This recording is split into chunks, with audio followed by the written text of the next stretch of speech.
എമ്പുരാനിൽ sensor ബോർഡിന്റെ 24 വെട്ട് sensor രേഖകൾ മാതൃഭൂമി ന്യൂസിന് ലഭിച്ചു.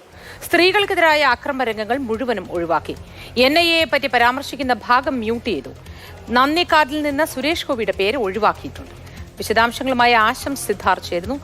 ആശംസ്, എന്തൊക്കെ കാര്യങ്ങളാണ് ഈ പുതിയതായി വരുന്ന റീ എഡിറ്റഡ് വേർഷനിൽ ഒഴിവാക്കിയിട്ടുള്ളത്?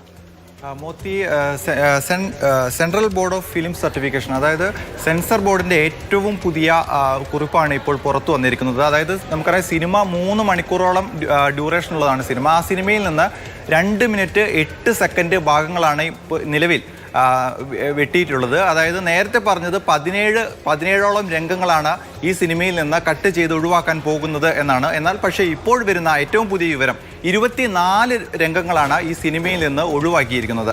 അതിൽ ഏറ്റവും പ്രധാനപ്പെട്ട രംഗം എന്ന് പറയുന്നത് സിനിമയിലെ തുടക്ക ഭാഗത്തുണ്ടായിരുന്ന ഒരു സ്ത്രീയെ, ഗർഭിണിയായ ഒരു സ്ത്രീയെ റേപ്പ് ചെയ്യുന്നൊരു രംഗമുണ്ടായിരുന്നു, 30 സെക്കൻഡോളം നീളം വരുന്നത്.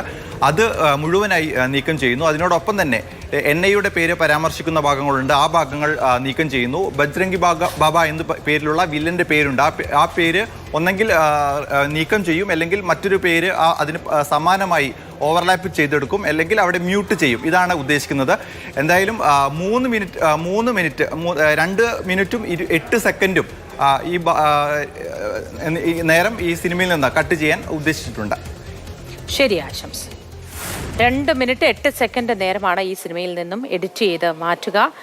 അസ്വസ്ഥത ഉണ്ടാക്കുന്നു എന്ന് തോന്നുന്ന ഭാഗങ്ങളൊക്കെയും മാറ്റിയ ശേഷമായിരിക്കും പുനർപ്രദർശനത്തിന് എത്തിക്കുക. വിശദാംശങ്ങളാണ് ആശംസ് സിദ്ധാർത്ഥ് നൽകിയത്.